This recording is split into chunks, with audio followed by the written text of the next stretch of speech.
안녕하세요, 시온TV입니다. 일본이 10월 1일자로 소비세 인상을 단행했습니다.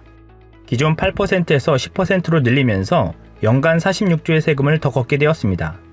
아베 총리는 5년 만에 올린 증세 단행에 대해 모든 세대형 사회보장제도 추진에 대한 첫걸음이 될 것입니다 라고 발언했습니다. 아베 총리는 소비세를 인상하는 주요 목적을 국채 상환과 사회보장비 충당이라고 밝혔습니다.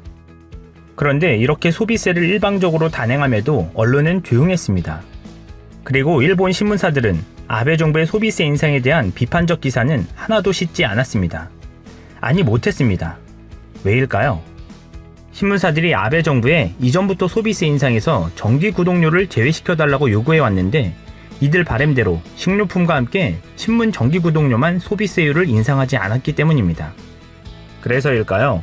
일본 경제계에서 비판하고 있는 소비세율 인상으로 인한 수출 감소나 소비자들의 소비 심리 위축과 함께 엄청난 불편을 초래하는 소비세 인상에 대한 비판적 논조의 기사들은 하나도 찾아볼 수 없었습니다.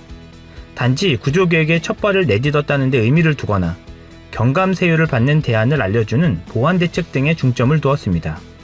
그런데 신문 정기구독료를 소비세 인상에서 제외시킨 이유가 아주 가관입니다. 신문은 사색의 식재료이자 영양소라는 이유입니다. 듣고도 믿기지 않는 이유로 사실상 언론 통제에 들어간 모양새가 되었습니다. 일본 업계들은 소비세 인상으로 소비 심리가 위축되지 않도록 가격 동결을 하거나 포인트 환원을 하는 등 자체적인 대비에 분주한 상황입니다. 한편 소비세가 인상된 첫날 아베 총리는 오늘부터 유아교육, 보육 무상화를 실시한다라고 발표했습니다. 저출산의 초고령화 사회로 접어든 문제를 해소하기 위해 저소득층 가정 0세에서 2세의 보육료와 3세에서 5세 유아 수업료 등이 무상으로 전환된다는 것입니다. 비용 충당은 소비세 인상분으로 한다고 합니다. 그런데 일본 내 조선학교 부설 유치원 등은 이 혜택에서도 제외됐습니다.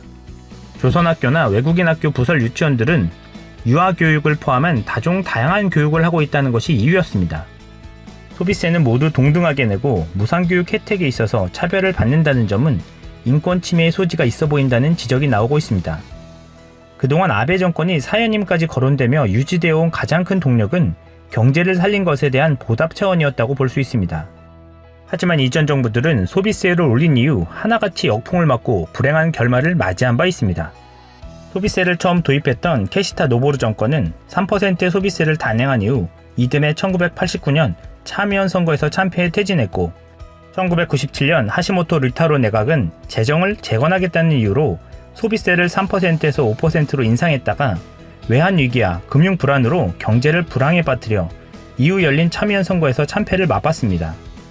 이번 아베 내각은 이를 의식했는지 소비세 인상으로 거둬들인 세액 전부를 복지로 돌리고 있습니다. 사실 소비세 인상안이 가결된 근거는 국가 부채 해소를 위해 세액의 80%를 쓰겠다는 조건이었습니다. 하지만 아베는 이 약속을 깨고 전액 복지로만 돌린 상황입니다. 슬그머니 사회주의 국가로의 체제 전환을 해서 군국주의로 탈바꿈하려는 계략은 아닐지 우려되는 상황입니다. 국제금융에서의 위험 신호를 계속 보내고 있고 소비세 인상으로 국민들의 지지가 곧 흔들릴 것이란 전망이 나오고 있습니다. 아베 내각이 이 역풍을 견딜 수 있을까요? 이상 시온TV였습니다.